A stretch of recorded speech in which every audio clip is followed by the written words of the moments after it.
Welcome to the deep dive. So have you ever felt like you're really getting ahead financially, things are looking up, and then suddenly, bam, you hit the brakes? Yeah, it happens. It's not just random bad luck, usually. Right. There's often something else going on, kind of under the surface. Exactly. And that's what we're digging into today, something called the upper limit problem. Okay, the upper limit problem. What's the gist? Well, think of it like everyone has this invisible thermostat, for how much success or wealth or even happiness they're comfortable with.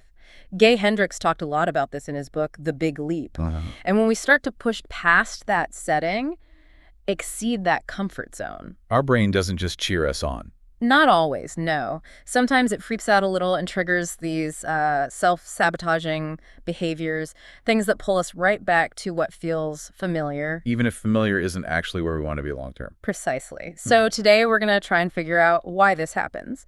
And we'll also explore a method called the Billionaire Brain Wave that's designed to help raise that internal ceiling. Sounds good. Yeah. And for everyone listening, if you've ever wondered why you seem to stumble when things are going well financially, this deep dive should give you some real insights and maybe a path forward. Yeah, that's the goal. Get some clarity on those patterns. All right, let's get right into it then. This upper limit problem, you said it's like a thermostat.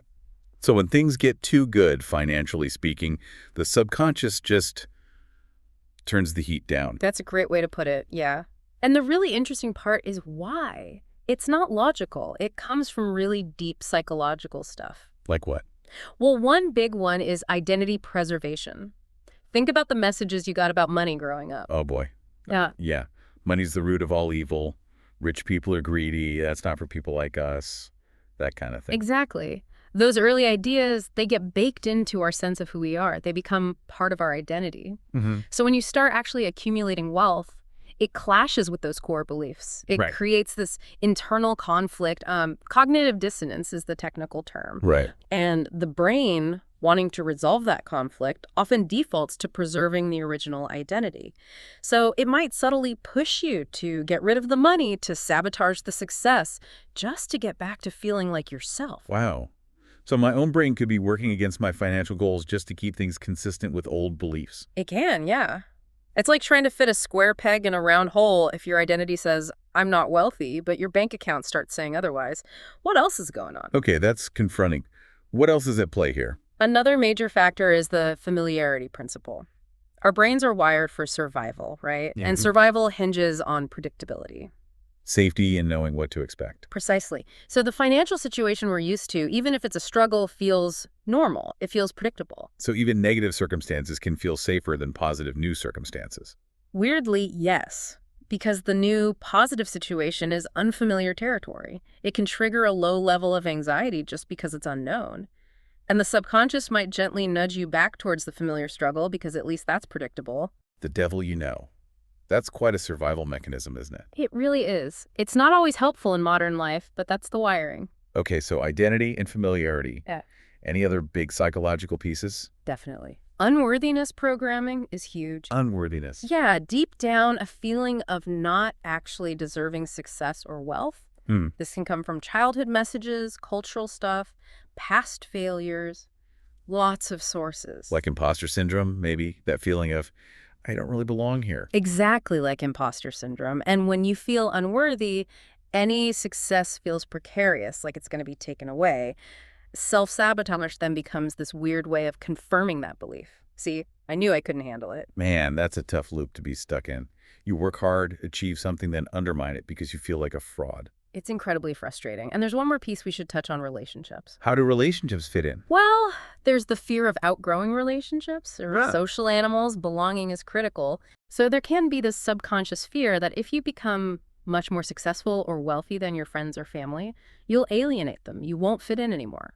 Especially if maybe your circle has some negative views about money or success. Exactly. So to maintain that social connection, that sense of belonging, your brain might actually put the brakes on your financial growth. The fear of being isolated can be a really powerful, often unconscious motivator. Wow. So we might hold ourselves back financially just to keep the peace or stay connected to our tribe, so to speak. It's a definite possibility, yeah. It's about protecting the social fabric, sometimes at the cost of personal progress. These are some deep-seated reasons. Okay, so if this is happening, How would we even know? What are the warning signs that we might be hitting our own upper limit?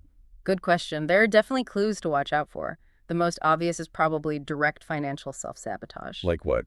Spending sprees. Yeah, like getting a bonus or a raise and then immediately finding ways to spend it all on stuff you don't really need. Or making impulsive, risky investments right after a period of good financial growth. Finding ways to get your savings back down to that comfortable level. That feeling of almost being uncomfortable with having too much in the bank. Like you need to get rid of the excess. That's a classic sign, yes. Another thing to look for is shifts in your relationship conflicts. How so? Notice if you start picking fights or creating drama with people who are generally supportive, your partner, mentor, key colleagues, right when your career or business is really taking off. Huh. Like stirring things up to disrupt the good momentum. It can be a subconscious way to do just that, yeah. Also, watch out for sudden health issues. Minor illnesses, aches, pains that seem to crop up out of nowhere, specifically during periods when you're thriving. Interesting. What else? Procrastination is a big one, suddenly finding it impossible to focus on the very tasks that would lead you to the next level of success. A subtle way to pump the brakes.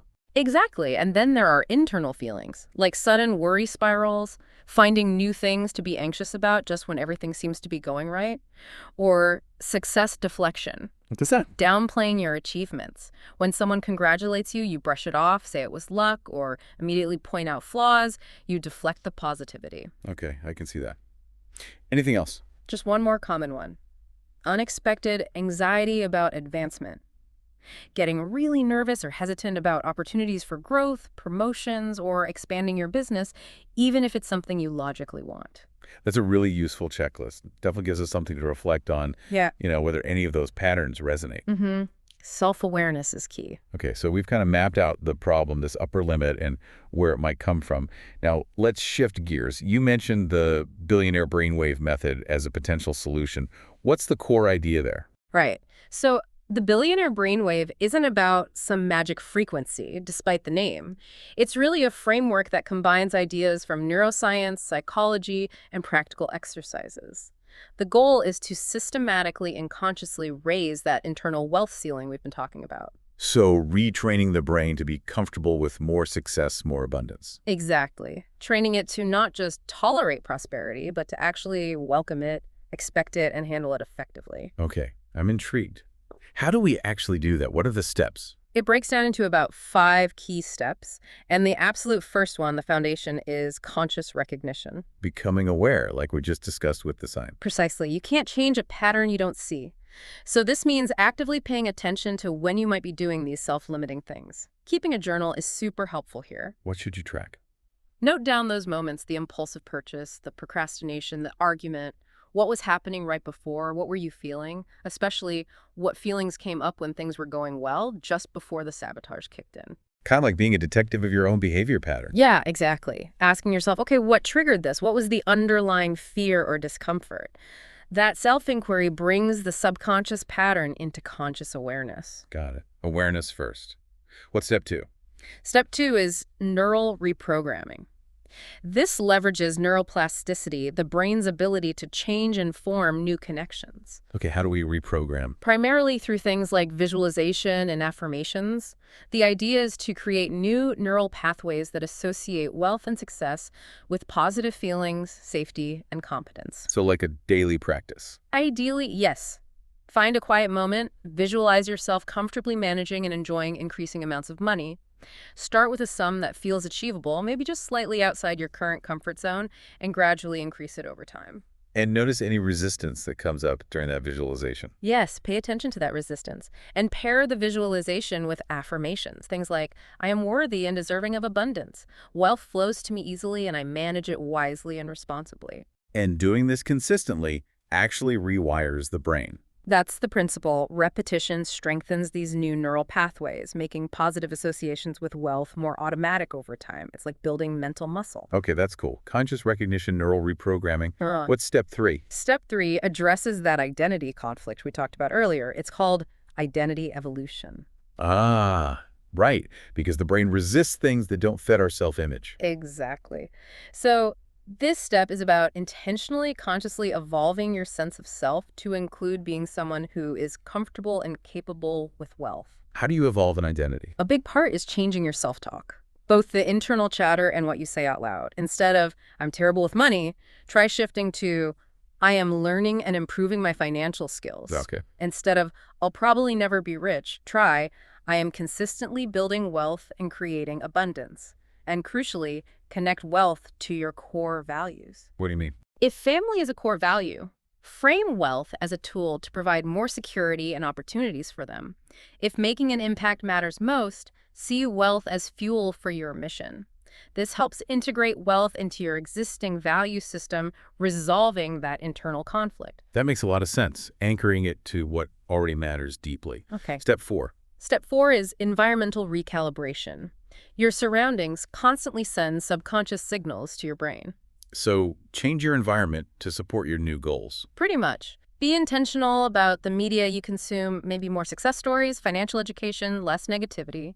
Gradually, mindfully expand your social circle to include people who have a healthy, positive relationship with wealth. Absorb their mindset, perhaps. Exactly. Create visual reminders of your goals, a vision board maybe. Design routines that align with the person you're becoming. All these external cues help normalize the idea of prosperity for your subconscious. So making your outer world match the inner world you're trying to build. What's the final step? Step 5 is gradual exposure therapy. This is about gently desensitizing your nervous system to the experience of having more. Like dipping your toes in. Sort of, yeah. Gradually expose yourself to higher levels of abundance in controlled ways. Maybe visit luxury environments, nice hotels, high-end stores, just to get comfortable being there without any pressure to buy. Okay. Practice handling larger sums of money, even if it's temporary, like managing a project budget or holding on to savings for a specific goal before investing it. Incrementally upgrade small aspects of your life, and really importantly, celebrate financial wins and milestones without immediately feeling the need to shrink back or sabotage. So slowly stretching that comfort zone, making more feel less alien and more normal. Exactly. Bit by bit, you increase your capacity to hold abundance without freaking out. Okay, these 5 steps, recognition, reprogramming, identity, environment, exposure, they sound comprehensive.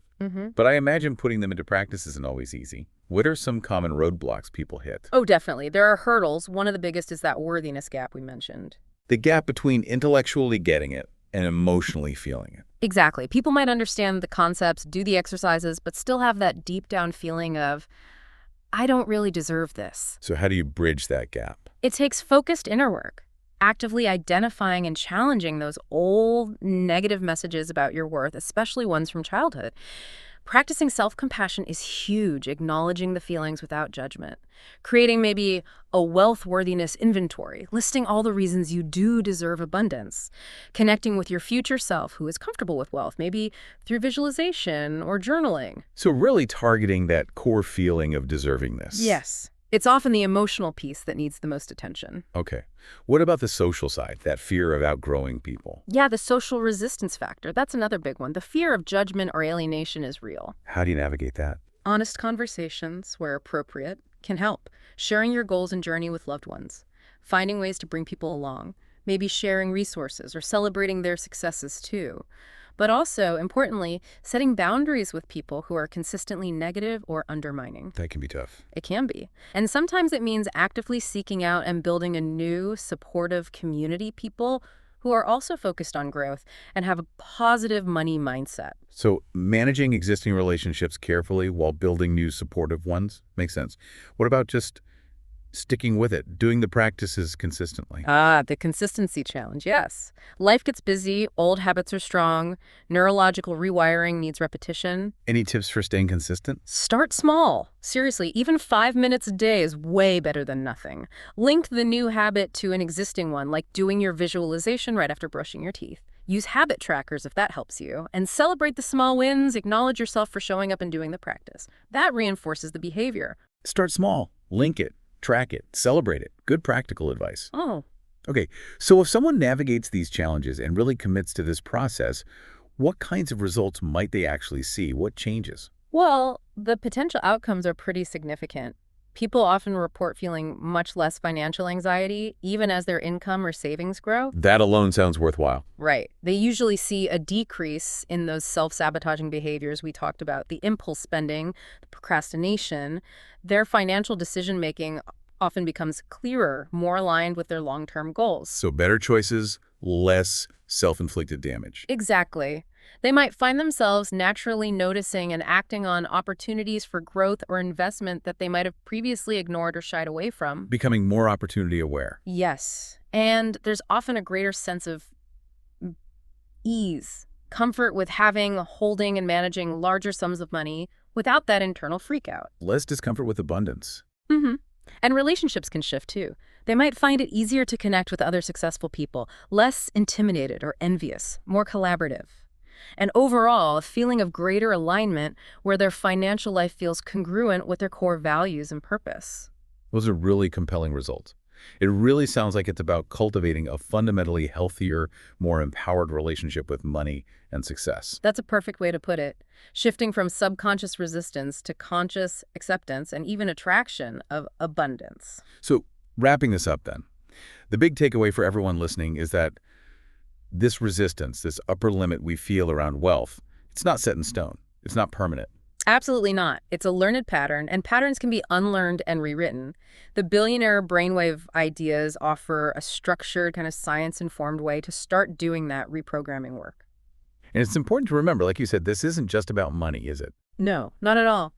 When you expand your capacity to receive and hold abundance in one area, it tends to ripple outwards. It can positively impact your relationships, your health, your creativity, your sense of fulfillment. It's about expanding your overall capacity for good in your life. It really sounds like a path toward more freedom then. Freedom from those old unconscious limits. Yeah, freedom to pursue your potential more fully, and maybe freedom to contribute more meaningfully too. Absolutely.